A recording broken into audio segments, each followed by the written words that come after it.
আমাদের সহযোদ্ধাদের নামে আইফোন চুরির মামলা দেওয়া হচ্ছে।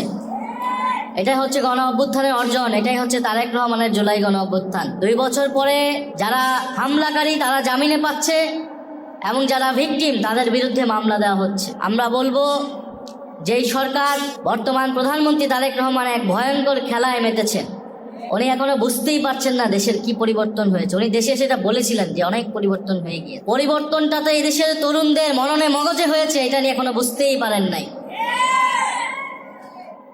উনি একজন নাসিরউদ্দিন পাটোয়ারির মুখের ভাষা নিয়ে বিএনপির লোকেরা এখন কথা বলছে, অথচ গত 16 বছর সংসদে দাঁড়ায় কথা বলতে পারে নাই। এরকম অপমান, অশ্রাব্য গালিগালাজ তাদেরকে করেছিল। সেই সময় নির্যাতিত হয়েছিল, নিপীড়িত হয়েছিল, কোথাও মাথা উঁচু করে কথা বলতে পারে নাই। যেই রাষ্ট্রপতি তাদের দলীয় প্রধান, তাদের প্রতিষ্ঠাতা সবাইকে নিয়ে কটূক্তি করেছে, তাদের সেই রাষ্ট্রপতিকে চুপ্পুকে বর্তমান সরকার সম্মানজনকভাবে বিদায় দিয়েছে।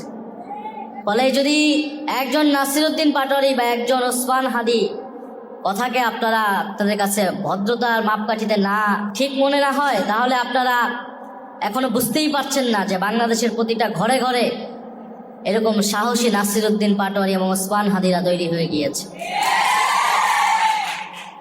মুখের ভাষা এরকম কেন হলো? কারণ আপনি গত 2 বছরে দেশের কোনো পরিবর্তন করতে পারেন নাই। তারেক রহমান ক্ষমতায় হয়তো 5 মাস 6 মাস, কিন্তু অন্তর্বর্তী সরকারের সময় থেকেই তার এবং তার দলের একটা ভূমিকা ছিল।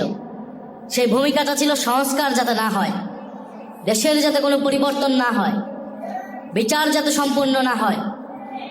ভুয়া মামলা দিয়ে বিচার ব্যবস্থাকে পণ্ডুল করেছে।